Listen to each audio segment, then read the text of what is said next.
hivi kwamba wale walimu wanakuja na mafundisho msingi iliyo kinyume na mafundisho ya kweli ya mitume ambao wanaita la saine doctrine, la foi apostolique. C'est ce qu'on appelle la foi véritable de l'Église. La foi apostolique ou la saine doctrine. L'Église de Jésus sur la terre iko na doctrine moja. Comme aujourd'hui tunasikia ile haiko doctrine ya kanisa yetu bana. Il y a combien des églises?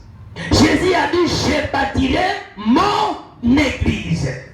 Jésus a dit je bâtirai mon église. Il y a une seule église sur la terre.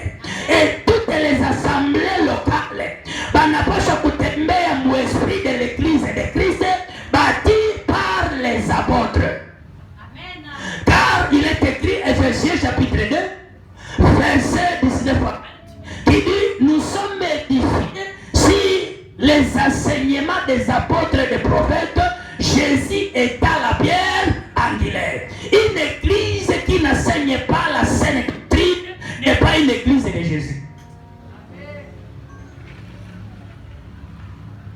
Et une église qui ne retourne pas aujourd'hui dans la doctrine apostolique ou la saine doctrine n'est pas une église de Jésus. C'est parmi les folles vierges. Mais l'église type de sages vierges ndio ile yenye kanisa inakaa kwenye msingi ya kweli. Na injili ya kweli haina majorité. Et Dieu n'est pas Dieu de majorité. Il est le Dieu de minorité. Dieu a tracé deux chemins. Le chemin étroit et le chemin spacieux. Njia nyembamba na njia nini? Na njia pana. Wangapi wako njia nyembamba? Ni wengi?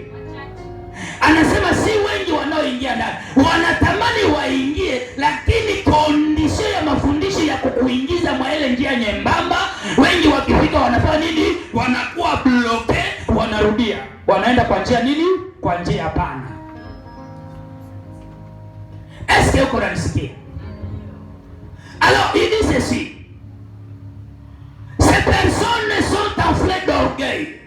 Les faux enseignants, les faux prophètes, wanakuwaka na esprit au ni orgueil.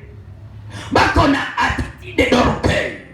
Et toute personne qui n'accepte pas la vérité, il est une personne orgueilleuse. Alléluia.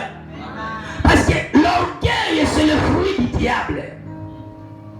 Et toute personne qui n'accepte pas la vérité, il a la portion du diable. C'est pourquoi beaucoup de gens n'acceptent pas la vérité, parce que diable a dit opposé. Parce que diable, ça veut dire opposant. Diable, ça veut dire celui qui s'oppose.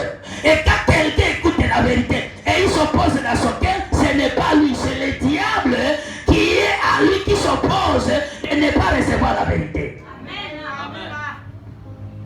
Et c'est comme ça wengi watapotea kwa sababu ya kiburi ya uzima. Mais akasema hivi, il est appelé d'orgueil, il ne sait rien.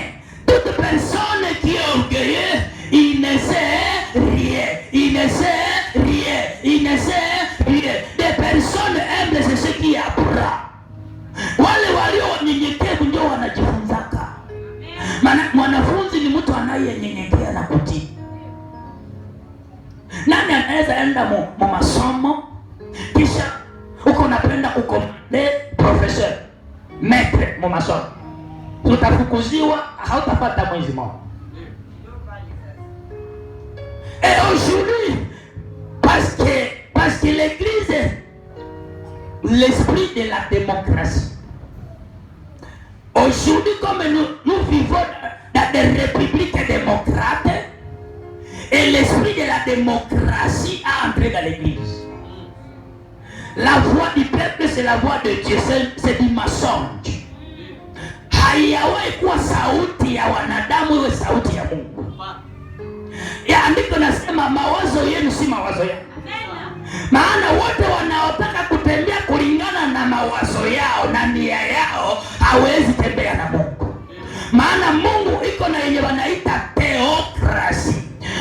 Dunia wakaleta demokrasi. Vie